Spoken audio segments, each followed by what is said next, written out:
Hi, welcome to my next video. As you know, I'm still really busy with my Tokyo Storefronts book, painting all the shops and insides and all kinds of other illustrations for the book. And because of this, I just decided to put on the channel a video I recorded some months ago, and this is a commission. I don't usually do commissions, but this one had me kind of interested.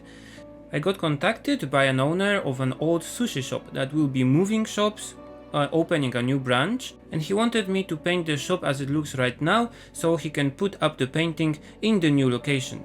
So the first step was making few digital sketches and then proceeding with the lines. From this commission I decided to test new line work, because usually I was using Copic multiliners, which are really good and you can refill them and the ink is waterproof, but on watercolor paper they look kind of sketchy actually. So if you do fast lines they look like a pencil more than solid ink lines. And it's good for some paintings, and I used it in my Tokyo at Night series and all kinds of other drawings, but from this painting I wanted to try the rapidograph pens on watercolor paper, and here I'm using the KOH-I-NOOR rapidographs. And it's actually really good. The line is black, the line is solid, even if you draw the line a little bit faster it does not break. So in the end I decided to use it also for the Tokyo Storefronts book, for all the new 40 Storefronts paintings I'm doing right now. I like it a lot. The only thing is that I decided to use the Rotring Isograph pens rather than the KOH-I-NOOR rapidographs, because I like them a little bit better actually after testing, and they are easier to refill and easier to get in Japan because you can get them in any bigger art supplies store. Which is nice because they are kind of delicate, and I actually dropped one once and it's already dead if you drop it and the nib is broken. So if you have a store that can supply you the parts, because you can buy only the nib, which is a little bit cheaper, then it's really handy. For the ink I'm using here the Rotring drawing ink, which is really black and perfectly waterproof. I like it a lot actually. The only thing that I have to mention is that the white ink package and the black ink package are really similar.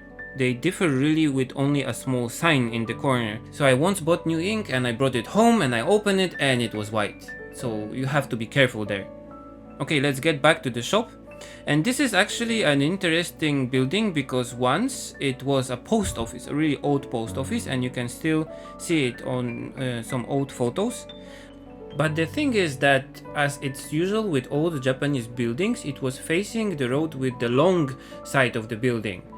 But now, because of some remodeling, it was rotated 90 degrees and is facing the road only with the short side.